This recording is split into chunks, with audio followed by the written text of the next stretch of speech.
বড় এখান থেকে 2 নম্বর রোড যে লাশটা মিলছে, লাশটার সুরাতাল শেষে এখান থেকে প্রশাসনের বাইরে কিন্তু এখান থেকে নিয়ে যাইবা আমরা এমনটাই দেখতাম পারলাম। আপনারা আমরা লগে থাকুক, আমরা একটু কথা হওয়ার চেষ্টা করবো। যিনি স্যার আছেন এখানে, বয়স 40 ঘন্টার দিকে 40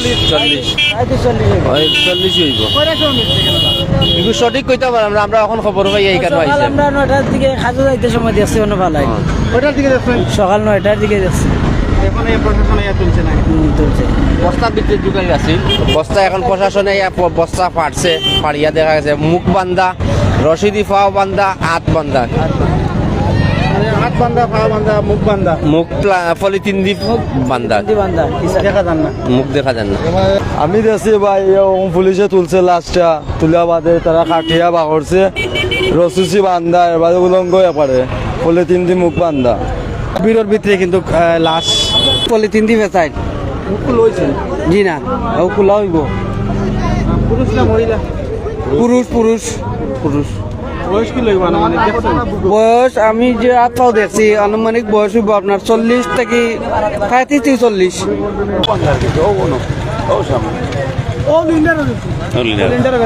ফালাই মানুষ খালা দেখিয়ে দেখছি বস্তা এটা দেখা যায় খালি মানুষে খালি কইছে মানুষ এখন তো আর আমরা তো আর খুলতাম পারতাম না প্রশাসন ছাড়া, এর লাগে আমরা খালি দেখিয়া গেছি। প্রশাসনের লোক আমি চইয়া গেছি এখনো, তবে তারা অসি স্যারের বার চাইছে নাকি, এখন অসি সাহেব আইছেন, এখন বস্তার মুখ লইব। না দেখছি না, কোন আশা করছি না আমরা, বললাম যে লাশ দেখবো একজন মানুষের কি বিবেকে বিদ্যুৎ ধরে এই মানুষকে মারিয়া বললাম 40 হইব। মানে লাশটা কোন অবস্থায় আছে এখন বর্তমানে আর কিতা কইম, আপনার তো নিজস্ব দেখা, আমরা আপনার দেখবো আর কিতা কইতাম, খোয়ার মতন আর বাসা বলা নাই, যে আত্মা বান্ধা, মুখ বান্ধা, মুখের মাঝে চিনা মতন কুদরত নাই। একটু স্থানে মাছি দেখা যায়, দেখো কাউ যে একটা বস্তার মাঝে মাছি উঠে, ও স্থানে কিন্তু এই অজ্ঞাত ব্যক্তির লাশটি মিলছে।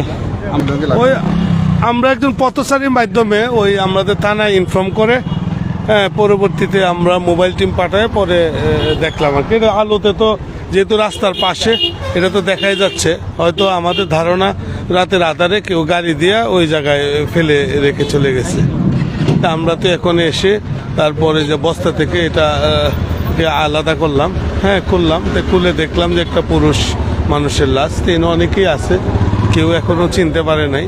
তা আমাদের এই যে পিবিআই টিম আসছে, আমরা দেখি আমাদের প্রযুক্তির মাধ্যমে এবং বিভিন্ন ফিঙ্গারপ্রিন্টের মাধ্যমে আমরা শনাক্ত করতে পারি কিনা।